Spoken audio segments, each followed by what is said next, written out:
nama saya Hasmi Undung, NIRIM 1020229129, kelas B PAK Angkatan 2022. Pada kesempatan ini saya akan menjelaskan bagaimana pandangan etika Kristen tentang plagiarisme dosen.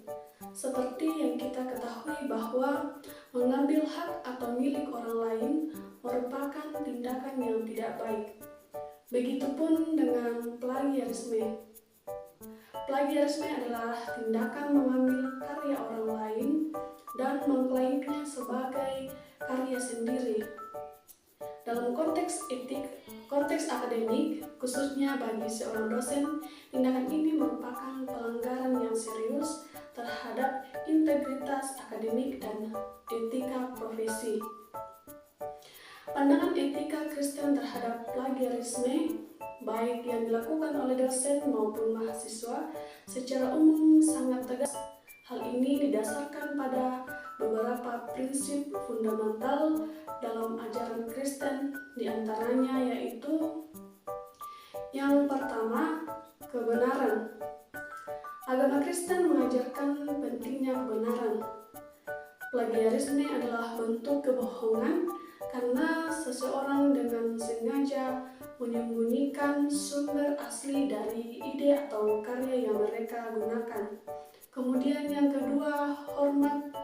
Setiap individu, termasuk para pemikir dan penulis, berhak atas pengakuan atas karya mereka.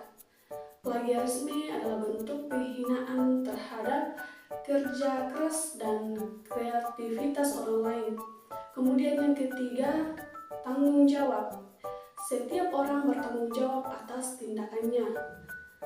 Dosen sebagai figur yang seharusnya menjadi teladan memiliki tanggung jawab moral yang lebih besar untuk menjaga integritas akademik. Kemudian yang keempat, keadilan. Plagiarisme merupakan tindakan yang tidak adil.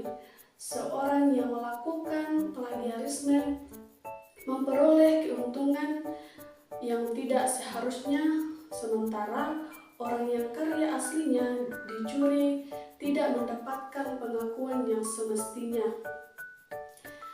Alkitab sendiri meskipun tidak secara eksplisit membahas plagiarisme dalam istilah modern, mengandung banyak prinsip yang relevan, misalnya perintah untuk tidak berbohong.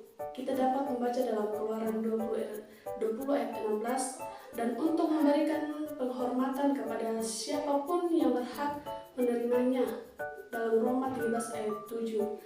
Kemudian implikasinya bagi dosen, yang pertama itu menjadi teladan. Sebagai dosen harus menjadi teladan dalam integritas akademik, karena tindakan mereka akan sangat mempengaruhi mahasiswa dan komunitas akademik secara keseluruhan.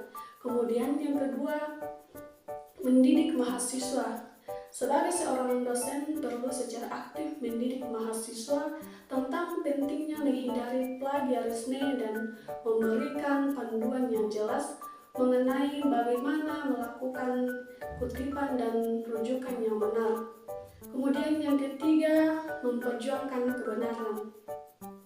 Sebagai seorang dosen harus berani menegakkan prinsip kebenaran dalam lingkungan akademik, termasuk melaporkan kasus plagiarisme yang mereka temui. Dapat disimpulkan dari materi yang telah saya jelaskan bahwa etika Kristen sangat jelas menentang plagiarisme. Bagi seorang dosen, plagiarisme bukan hanya pelanggaran terhadap aturan akademik, tetapi juga merupakan pelanggaran terhadap prinsip-prinsip moral yang mendasar.